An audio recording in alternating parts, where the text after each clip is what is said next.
अनाथ लड़का और मूर्ख ठग। एक अनाथ लड़का था। इतनी बड़ी दुनिया में उसका कहीं कोई नहीं था, न माता पिता न भाई बहन। पर वह लड़का बड़ा परिश्रमी था। एक बार उसकी मेहनत से प्रसन्न होकर एक किसान ने उसे एक बैल दे दिया। लड़के ने सोचा, बैल से किसी बंजर जमीन को जोतूंगा और उस पर कोई फसल उगाने की कोशिश करूंगा। वह बैल लेकर चल पड़ा। गर्मी के दिन थे। लड़के के बदन पर न कपड़े थे और न पैरों में जूते। फिर भी वह अपनी धुन में बैल हाँकता चला जा रहा था। अचानक उसे लगा जैसे कोई उसे पुकार रहा है। उसने मुड़कर देखा तो 3 व्यक्ति शरारत से मुस्कुराते खड़े थे। लड़के ने उनसे पूछा, आपने मुझे पुकारा था, क्या कोई काम है? उनमें से एक व्यक्ति ने कहा, तुम ये बकरा कहाँ लिए जा रहे हो? लड़का चौंक उठा।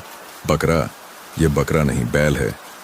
वह व्यक्ति ठठाकर हंस पड़ा और अपने साथियों से बोला, देखा इस पागल को, ये बकरे को बैल बता रहा है। जरूर इसने कोई नशा कर रखा है।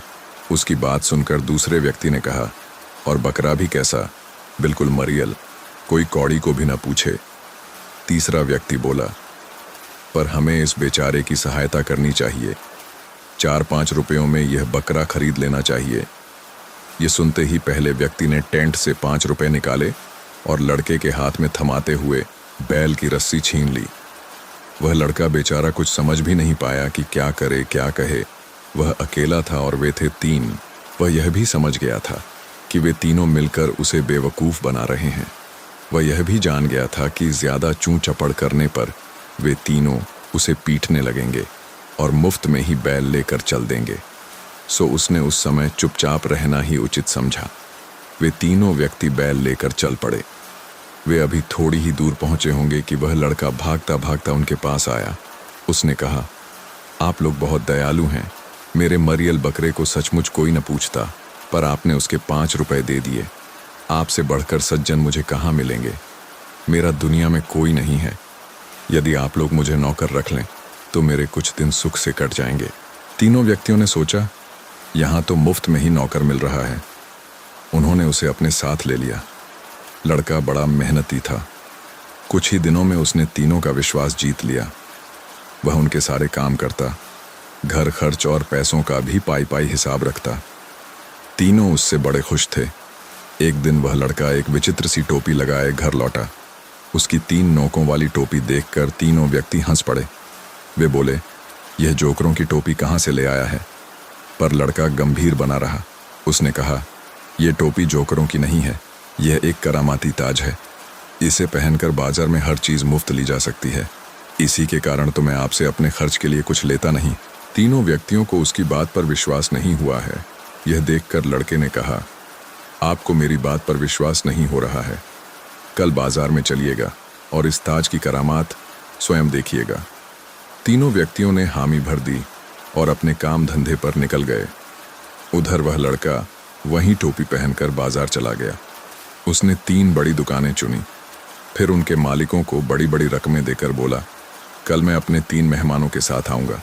पहचान के लिए यही टोपी पहने रहूँगा।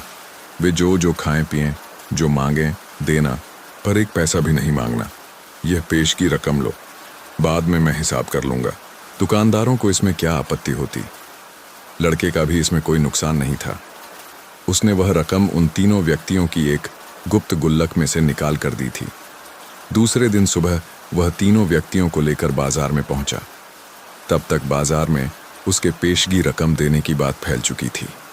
सबने उसे कोई सिर फिरा रईस समझ लिया था। इसीलिए जिस दुकान के सामने से वह निकल जाता, उसका मालिक सिर झुकाकर अदब से खड़ा हो जाता। सारे बाजार का चक्कर लगाने के बाद वह लड़का उन्हें एक बड़ी दुकान में ले गया। यहाँ खाने पीने की बड़ी स्वादिष्ट चीजें रखी थीं। चारों ने छक कर भोजन किया। भोजन करने के बाद लड़का उठा। उसके साथ तीनों व्यक्ति भी उठ खड़े हुए। जब वे बाहर जाने लगे तो दुकान का मालिक हाथ जोड़कर उठ खड़ा हुआ। वह बोला, फिर कभी जरूर पधारिएगा, दुकान आपकी ही है। लड़का मुस्कुरा कर रह गया। दुकान के आईने में उसने अपनी विचित्र टोपी कुछ ठीक की और फिर दुकान के बाहर हो गया। तीनों व्यक्तियों की तो आंखें फटी रह गईं। उन्होंने सपने में भी टोपी के चमत्कारी होने की बात नहीं सोची थी। वे अभी सोच विचार में डूबे ही थे कि लड़के ने कहा, आइए अब और कहीं चलें। तीनों व्यक्ति चुपचाप उसके पीछे हो लिए। वह लड़का दिन भर उन्हें बाजार में घुमाता रहा। दोपहर में वह उन्हें एक और होटल में खाना खिलाने ले गया। शाम को भी उसने उनकी इसी तरह खातिरदारी की। तीनों व्यक्तियों को तो जैसे सब कुछ सपना सा लग रहा था। जहां भी वह लड़का टोपी पहने जाता वहीं उसकी बड़ी आवभगत होती। रात को वे घर लौटने लगे। राह में उन तीनों व्यक्तियों ने वह चमत्कारी टोपी खरीदने का निश्चय किया और घर पहुंचते ही वह उस लड़के से टोपी खरीदने की बात चलाने लगे। लड़के ने टोपी बेचने से इनकार कर दिया। वह बोला, मेरे पास यही तो एक पैतृक संपत्ति है, मैं इसे किसी भी कीमत पर नहीं बेचूंगा। उधर तीनों व्यक्तियों ने किसी भी तरह वह टोपी हथियाने का निर्णय कर लिया था। उन्होंने हाथ जोड़कर उसकी चिरौरी की। अपना सब कुछ देकर भी टोपी खरीदने की उतावली दिखाई तो लड़के ने कहा, आप लोग मुझे इतना लज्जित न करें, मैं आपको यह टोपी दे दूंगा। उसी रात तीनों व्यक्तियों ने अपनी सारी संपत्ति लड़के को थमाकर उससे टोपी ले ली। लड़का उनका सारा माल असबाब अपने उसी बैल पर लाद कर चल पड़ा और रातों रात बहुत दूर निकल गया। सुबह हुई और तीनों व्यक्ति टोपी की बदौलत बाजार का बाजार खरीदने के लिए चल पड़े। बाजार पहुंचने पर वे पहले उसी दुकान में गए जहां एक दिन पहले उस लड़के ने उन्हें छक्कर भोजन कराया था। टोपी के कारण दुकान का मालिक उन्हें फौरन पहचान गया। उसने उठकर उनकी आवभगत की और स्वयं खाने पीने की चीजें ला ला कर उनके सामने रखता गया। तीनों व्यक्तियों ने सोचा, टोपी अपना कमाल दिखा रही है। उन्होंने खूब छक्कर खाना खाया, फिर डकार लेते हुए उठ खड़े हुए। जब वे बिना पैसे दिए बाहर जाने लगे तो दुकानदार ने कहा, जनाब पैसे तो देते जाइए। तीनों व्यक्ति तमक उठे। पैसे? पैसे किस बात के?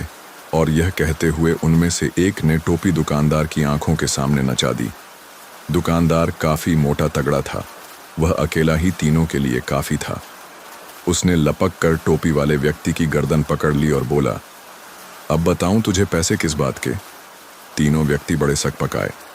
उनमें से एक ने जल्दी जल्दी पैसे देकर अपना पिंड छुड़ाया और दुकान से बाहर हो गए।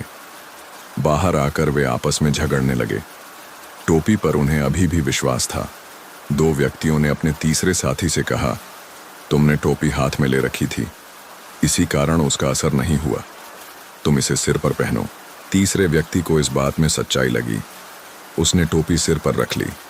उसे बड़ी शर्म मालूम पड़ रही थी, पर क्या करता। अब वे तीनों फिर एक दुकान में गए। वहां भी उन्होंने मनचाही चीजें खरीदी। जब वे उनकी गठरी बांधकर चलने लगे तो दुकानदार ने उनसे चीजों के दाम मांगे। तीनों व्यक्तियों को कुछ सूझ न पड़ा।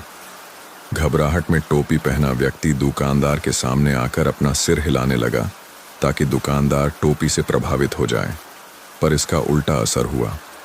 दुकानदार ने उसे जो थप्पड़ मारा तो टोपी उड़कर भट्ठी में जा गिरी और क्षण भर में जलकर राख हो गई। टोपी को इस तरह भस्म होते देखकर तीनों व्यक्ति चीख चीख कर विलाप करने लगे। अब तो उस दुकान के सामने भीड़ इकट्ठी हो गई। जब तीनों व्यक्तियों ने रोते रोते करामाती टोपी के गुण बतलाए तो लोगों का हंसते हंसते बुरा हाल हो गया। दुकानदारों ने उन्हें असली बात बतलाई। अब तो उन तीनों व्यक्तियों के होश फाख्ता हो गए। वे समझ गए कि उस लड़के ने उन्हें बेवकूफ़ बनाकर अपना बदला ले लिया है। उस दिन से उन्होंने किसी को धोखा न देने की कसम खा ली।